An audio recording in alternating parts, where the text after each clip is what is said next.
সাংবাদিক বৈঠক একটাই যে আমরা রাজনৈতিক ব্যক্তিত্ব, আমি হুমায়ুন কবির, আপনারা অবগত আছেন যে নতুন একটি রাজনৈতিক দল লঞ্চ করা হয়েছে যার নাম জনতা উন্নয়ন পার্টি।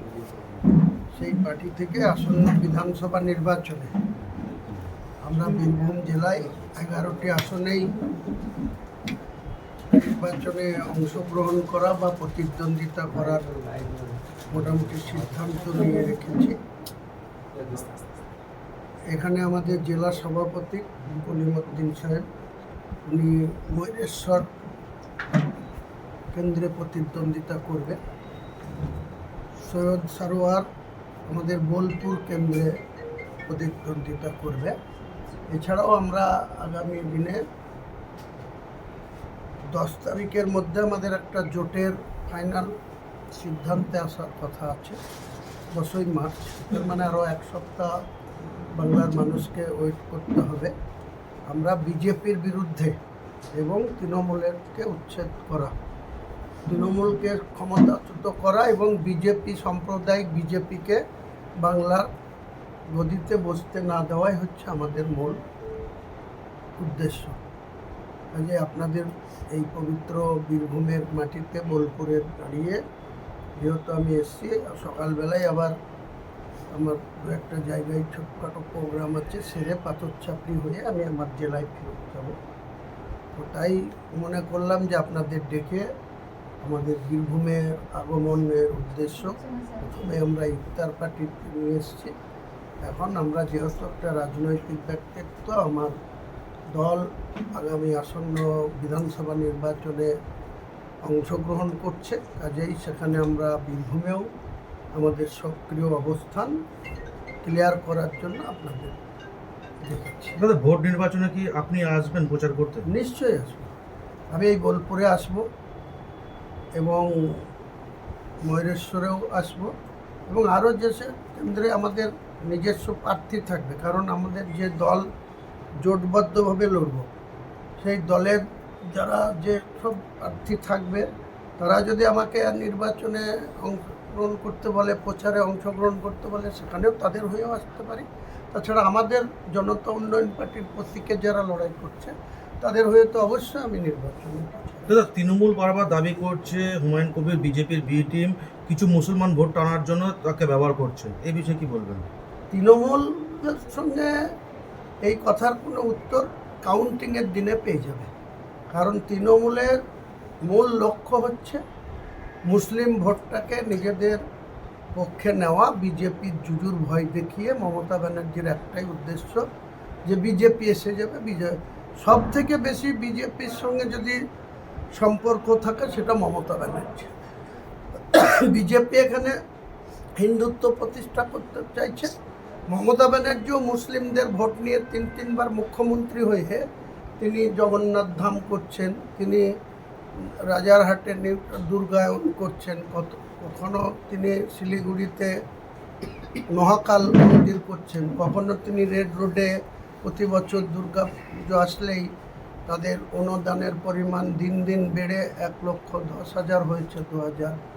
এগুলো তো হিন্দু তোষণ করা। তাহলে মুসলমানদের ভয় দেখিয়ে ভোট নেবে, সেদিন মমতা ব্যানার্জি চলে গেছে। বিজেপিকেও আমরা যোগ্য জবাব দেব।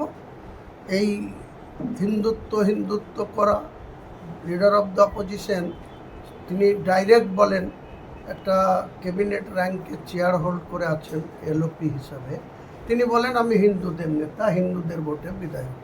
কোনো জনপ্রতিনিধি এইভাবে গণতান্ত্রিক দেশে গণতান্ত্রিক উপায়ে নির্বাচিত হওয়ার পরে এই ধরনের কথা বলা অসাংবিধানিক বা অনৈতিক।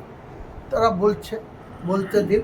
তিনারা যদি, মমতা ব্যানার্জি যদি মন্দির করতে পারে, প্রতিযোগিতা করতে পারে, তাহলে আমার মসজিদ করতে বাধা কোথায়? সবাই জানে, ভারতবর্ষের মানুষ জানে, বিজেপির মসজিদ ভেঙেছিল 1992 সালে। তারপরে 2024 সালের 22শে জানুয়ারি প্রধানমন্ত্রী সেই রাম মন্দির উদ্বোধন করেছেন ঘটা করে। সেখানে তাদের এত সংকীর্ণতা যে রাষ্ট্রপতি মহোদয়া দ্রৌপদী মুর্মু তাকেও সেখানে ইনভাইট করেনি। এটাই তো হচ্ছে বিজেপি। তাহলে বিজেপি আজকে অমিত শাহ বলেছে যে আমি নাকি মমতা ব্যানার্জির হয়ে করছি। আমি অমিত শাহকে প্রশ্ন করি যে আপনি আপনার সঙ্গে বা আপনার মোদিজির সঙ্গে মমতা ব্যানার্জির বা কেন আজকে এত টাকা কোটি কোটি টাকা খরচ করে সিবিআই ইডি তদন্ত কি হলো? অভিষেক বন্দ্যোপাধ্যায়ের বিরুদ্ধে কেন ব্যবস্থা হয় না? কেন এখনো পর্যন্ত পার্থ চট্টোপাধ্যায় কোটি কোটি টাকার দুর্নীতি করে 3 বছর জেলে থেকে আবার তারা জামিন পেয়ে যায়? তাদের বিরুদ্ধে কেন আপনারা কোনো বিচার ব্যবস্থা দিয়ে সাজা দিতে পারেন না? বড় বড় কথা বলছেন আপনি। আপনি ভারতবর্ষের স্বরাষ্ট্রমন্ত্রী, আপনি হুমায়ুন কবিরকে টার্গেট করছেন যে আমি নাকি মমতা ব্যানার্জির বি টিম, আর মমতা ব্যানার্জি বলছে আমি বিজেপির ভোট কাটুয়া। আমি বলছি 2,62,00,000 মুসলিম ভোট আছে, তার মধ্যে 40 লক্ষ মতো নন বেঙ্গলি মুসলিম। তাদের ওই জাভেদ খান, ববি হাকিম, নাদিমুল হক, গুলাম রব্বানি, এরা সব নন বেঙ্গলি মুসলিম। তাদেরকে ক্ষমতা দিয়ে রাখা হয়েছে।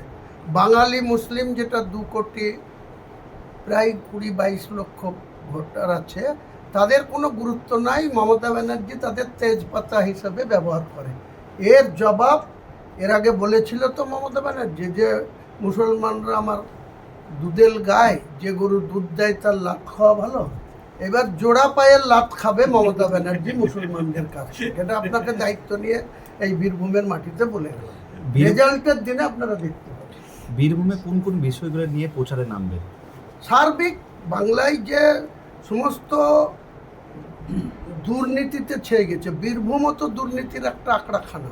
এখান থেকে কোটি কোটি টাকা তুলে নিয়ে যাওয়া হয়, রাজ্য শাসক দলের কোষাগারে জমা হয়।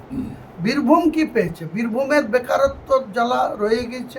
বীরভূমের যারা হতদরিদ্র গরিব মানুষ, তারা খুনোখুনি করছে, মারামারি করছে। তাই বকটুয়ের মতন ঘটনা স্থাপন করে দিয়েছে মমতা ব্যানার্জি। এইসবের যোগ্য জবাব আগামী দিনে বকটয় ইস্যু উঠবে। তোলাবাজি করা কোটি কোটি টাকা, আমার কাছে খবর আছে যে প্রশাসনের মাধ্যমে রাজ্যের শাসক দল এই বীরভূম থেকে 52 কোটি টাকা মাসে তুলে নিয়ে যায়। এসব প্রচারে বলবো, মানুষ সিদ্ধান্ত নেবে। বীরভূমকে কেষ্টগড় বলা হয় এবং এখন কেষ্টকার দিন, সেখানে জনতা উন্নয়ন পার্টি কতটা আশাবাদী বলে মনে হচ্ছে? মাননীয় কেষ্টবাবুকে 3 বছরের কাছাকাছি তিহার জেলে থাকতে হয়েছিল, এই জেলে আর তিহার জেল মিলে।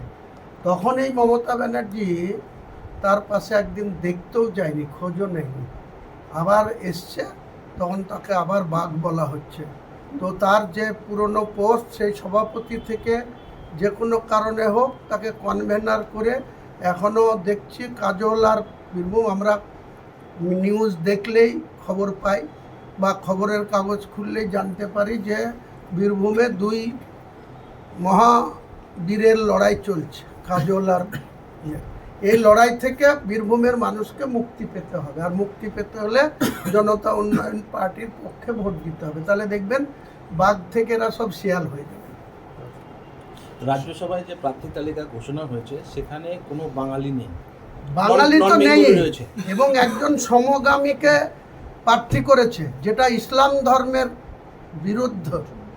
ইসলাম ধর্ম কোরআনে নাজায়েজ বলা হয় এদেরকে, যারা সমগামীতে যুক্ত থাকে তাদেরকে ইসলাম ধর্ম কোনোদিনই টয়লেট করে না। তাহলে মুখে ইসলামদের ভালোবাসা দেখায় মমতা ব্যানার্জি, অথচ একজন সমগামীকে তিনি প্রার্থী করে দিলেন। যে মুসলিম নিধন করে এসছে, যে বাবুল সিপ্রিয় আসানসোলে, তাকে রাজ্যসভায় পাঠাচ্ছে। যে ডিজিপির রাজীব কুমার ওই 2012 সালের 5ই ডিসেম্বর যাকে সুদীপ্ত সেনকে কাশ্মীরের লাদাখ থেকে গ্রেপ্তার করে আনা হয়েছিল, লাল ডায়েরির কথা আপনারা সংবাদ মাধ্যম তখন থেকে শুনে আসছেন।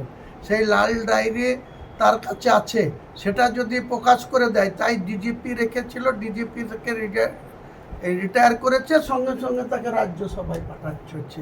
এসব বুঝতে হবে আপনাদেরকে। কাজে আগামী দিনে এসব করে পার পাবে না মমতা ব্যানার্জি। মমতা ব্যানার্জিকে বাংলার গদি থেকে বাংলার মানুষই সরিয়ে দেবে, শুভবুদ্ধি সম্পন্ন মানুষও সরাবে। আর এই যে মুসলমানদেরকে উনি শুধু বিজেপির জুজুর ভয় দেখায়। আমি বলেছি আমরা বিজেপিকে রুখবো, আপনি বিজেপিকে রুখুন। আপনি এত মন্দির করছেন, এত অনুদান দিচ্ছেন, তাহলে হিন্দুরা কেন আপনাকে ভোট দেবে না? তাহলে আপনারা সেই সব ভোটে মুসলমানদের ভোট নিয়ে আপনি বিজেপিকে আটকাবেন কেন? আপনার কমিউনিটির ভোটে আপনি আটকান না, বিজেপিকে আটকান। কে মানা করেছে? দাদা একবার